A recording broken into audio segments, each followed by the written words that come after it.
Assalamualaikum warahmatullahi wabarakatuh. Bertemu lagi dengan Eko Dharma Putra Bungklah.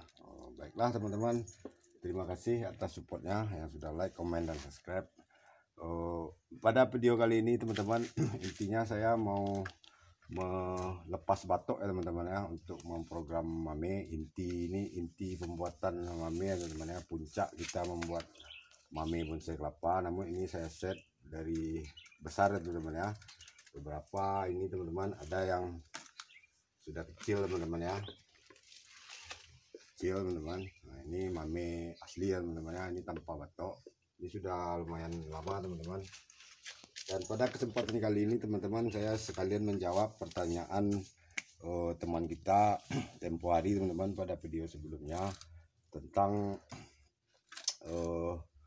hangus teman-teman ya, daun kelapa ini memerah gosong setelah terkena panas ya teman-teman. Itu teman kita saya Aquana bertanya teman-teman tentang daun yang memerah setelah terkena panas. Itu menurut saya teman-teman itu adalah efek dari over matahari ya teman-teman ya. Bahan ini, bonsai kelapa ini tidak kuat terkena matahari. Itu penyebabnya teman-teman. Pertama karena dia masih daun tunas teman-teman ya. Daun tunas ini teman-teman, jika dia belum terbiasa terkena full sinar matahari teman-teman, jika dia terkena matahari dia akan hangus seperti ini teman-teman ya. Ini sudah 1 bulan lebih hangus teman-teman, namun tetap saya biarkan karena ini masih dalam program teman-teman ya. Namun jika bahan teman-teman sudah dirasa jadi, sudah kerdil teman-teman ya, jika ada hangus seperti ini, satu-satunya jalan kita mempruning ya teman. Ini tidak bisa lagi diobati teman-teman ya. Dan pada kali ini teman-teman, saya ingin program ini teman-teman, bonsai kelapa mame. Saya akan memecah batoknya teman-teman, sambil ngobrol kita teman ya. Ini tentang efek full matahari teman-teman ya. Ini juga sudah banyak bahan saya yang terkena efek matahari teman-teman, seperti ini teman. Ini mame saya juga teman-teman ya, namun belum saya buang daun yang over matahari karena saya masih menjaga fotosintesis teman-teman, karena ini masih tersisa 4 daun teman-teman ya. Untuk menjaga fotosintesis saya masih mempertahankannya. Nanti jika dia sudah rimbun baru akan saya buang teman-teman ya. Ini sekalian juga menjaga bonggol teman-teman. Dan untuk ini teman-teman, ini kita pecahkan teman-teman dengan metode saya gergaji saja teman-teman, karena saya tidak menjemurnya. Lah teman-teman, saya menyiapkan ini potnya teman-teman. Potnya pot sederhana saja teman-teman. Ini pot beberapa waktu lalu saya gunakan juga teman-teman. Saya baru pindah bahan, kalau tidak salah saya gading original teman-teman ya, bekas gading original saya yang sudah saya pindahkan ke pot yang lebih cantik teman-teman ya. Namun untuk agar tidak mubazir teman-teman, ini mame saya sementara akan saya gunakan di sini saja terlebih dahulu teman-teman ya, sampai saya ada budget membeli pot baru teman-teman. Dan ini medianya lumayan sedikit besar teman-teman. Saya memprogram ini mame yang satu ini teman-teman, kelapa sayur coklat. Ini biasanya sangat sulit dikerdilkan ya teman-teman ya. Kerdilnya normal cukup sulit teman-teman, kelapa sayur coklat ini. Oke teman, ini alasnya teman sudah kita siapkan. Dan ini masuk ke inti puncaknya teman-teman, kita memecah batok teman-teman ya. Saya hanya menggergajinya teman-teman. Maaf teman, ini halaman sedikit sempit. Kita potong sini teman-teman. Bismillahirrahmanirrahim. Pelan-pelan teman-teman, agar akar tidak stres teman-teman.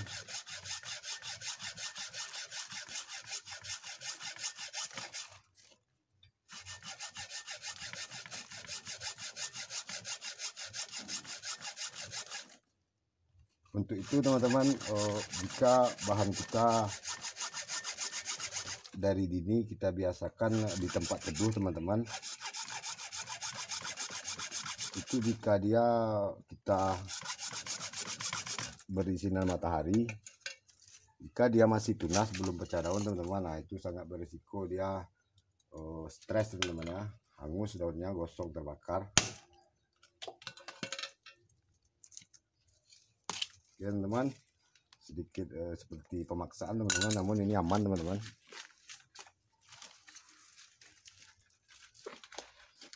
Itu nutrisinya sudah mulai habis teman-teman, namun masih padat ya teman-teman. Ini namun hanya dagingnya sudah mulai habis, namun dia tidak busuk teman.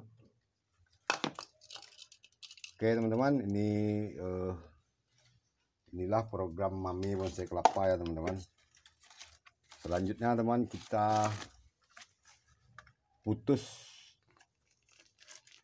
pangkal nutrisi di dalam ini teman-teman.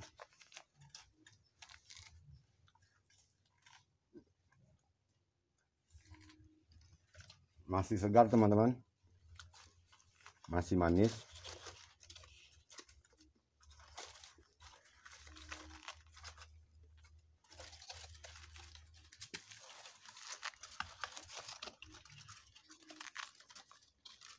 Ini maksudnya kita memutus pangkal nutrisi ini dari dalam teman-teman, agar yang putus itu lebih dekat ke batoknya ini teman-teman ya, agar tidak stres. Jika kita mempelintirnya atau mencabutnya teman-teman, pangkal nutrisi yang terputus itu teman, pangkal nutrisi yang terputus itu bisa jadi dia lebih dekat ke pangkal batangnya teman-teman. Jika di pangkal batang yang terputus itu berisiko pembusukan teman-teman. Nah, seperti ini teman, kita bisa memastikan pangkal nutrisi yang terputus itu dari dalam teman-teman ya. Setelah ini kita hanya tinggal mencabutnya teman-teman ya. Nah, lihat teman-teman, ini akar serabut sudah lumayan banyak. Itu artinya akar serabut ini insya Allah teman-teman sudah bisa mandiri teman-teman ya. Selanjutnya teman-teman, kita potong ini teman-teman, kita belah media ya, namun jangan sampai menghancurkan akar ini teman-teman, jangan sampai menghancurkan medianya, agar akar serabut tidak stres teman-teman. Pelan-pelan aja teman, ini akar utama. Akar utama ini teman tidak perlu lagi kita potong, karena kita sudah akan memindahkannya teman-teman ya. Pelan-pelan aja teman.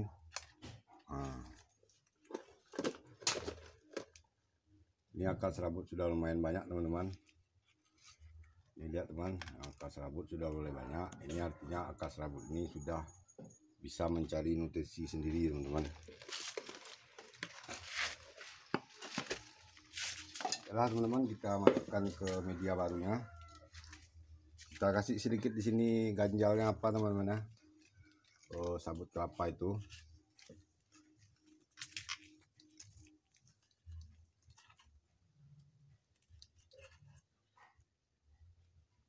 Dan kita berikan media tanam teman-teman.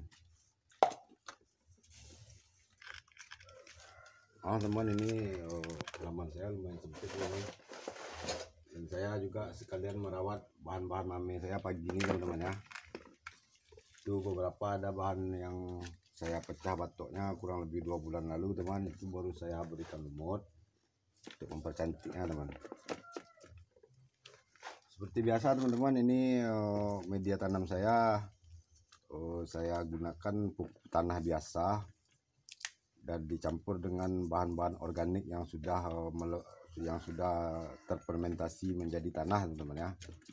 Terutama ini bahannya adalah sabut kelapa teman-teman. Nah, ini sabut kelapa yang sudah hancur ini teman, dia sudah menjadi tanah.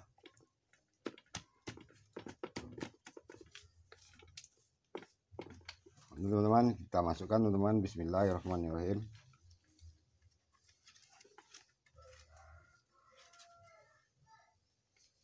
Jangan menghancurkan media ini teman-teman ya.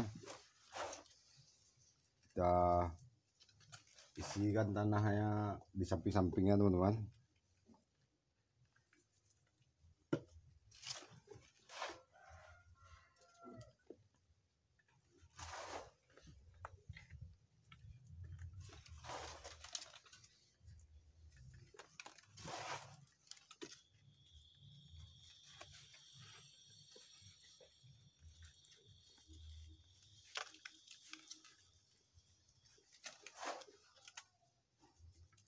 Ini juga bercampur akar kadaka ya teman.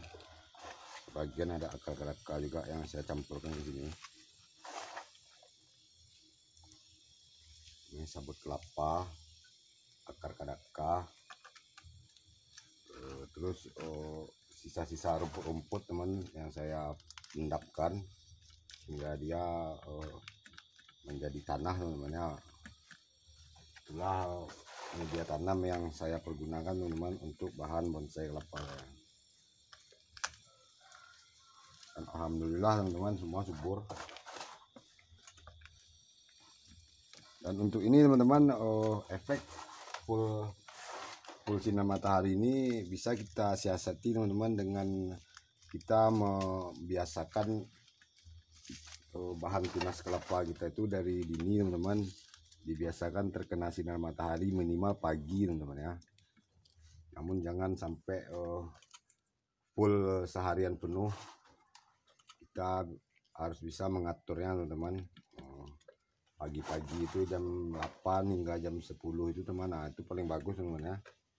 Namun jika dia sudah berumur sepertinya 6 bulan ke atas ataupun dia sudah mulai belajar pecah daun, nah itu insya Allah dia sudah kuat teman-teman jika kita biasakan dari dini.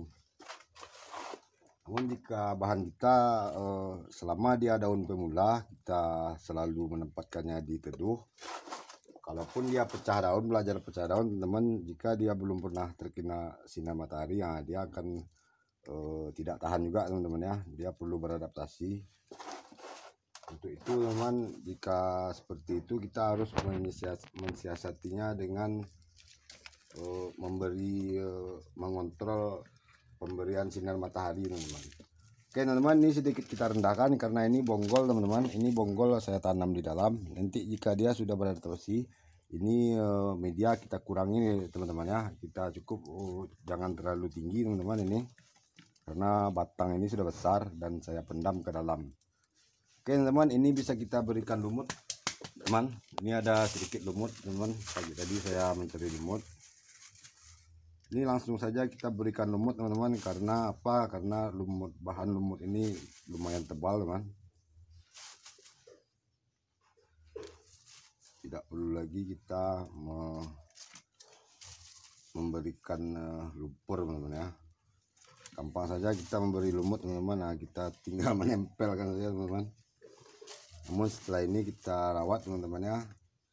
Kita sirami lumut ini dan kita kontrol pemberian sinar mataharinya teman-teman. Itu untuk pemberian sinar matahari teman-teman. Jika bahan bonsai kita itu masih belum terbiasa, itu kita berikan sinar matahari itu maksimal hanya 2 jam satu hari teman-teman. Itu pun sinar matahari pagi ya teman. Jangan sinar matahari siang yang sudah terik teman-teman. Nah, itu sangat berisiko teman-teman seperti ini. Ini kesalahan saya teman-teman karena terlambat memindahkan bahan ini dan seharian terkena sinar matahari hingga siang teman-teman ya. Jadi sinar matahari siang itu yang paling ekstrim teman-teman ya untuk bahan tanaman kita. Namun jika dia sudah terbiasa sejak dini teman-teman, kita biasakan memberi sinar matahari, nah, itu full pun sinar matahari kita berikan. Jika dia sudah terbiasa itu akan aman teman-teman ya. Seperti bahan-bahan saya yang sudah pecah daun itu, dia itu full selalu sinar matahari teman. Oke teman-teman, sedikit kita siram ini teman, untuk agar lumut ini segar teman-teman ya.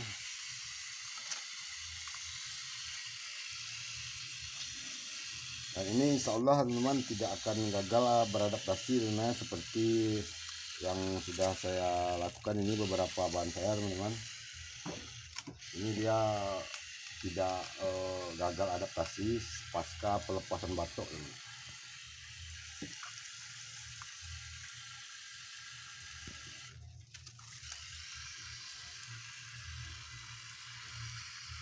Yang di tengah ini sengaja tidak saya beri lumut teman-teman, karena pangkal batang ini sudah tertimbun teman-teman ya. Nah, tidak perlu lagi kita menimbunnya lebih tinggi teman-teman ya. Ini jika sudah dia beradaptasi 2 atau 3 bulan, insya Allah teman-teman ini akan saya pindahkan ke pot ceper teman-teman ya. Oke teman-teman, berhubung durasi sekian dulu inti pembuatan mami bonsai kelapa kali ini. Sampai bertemu lagi pada konten selanjutnya. Assalamualaikum warahmatullahi wabarakatuh.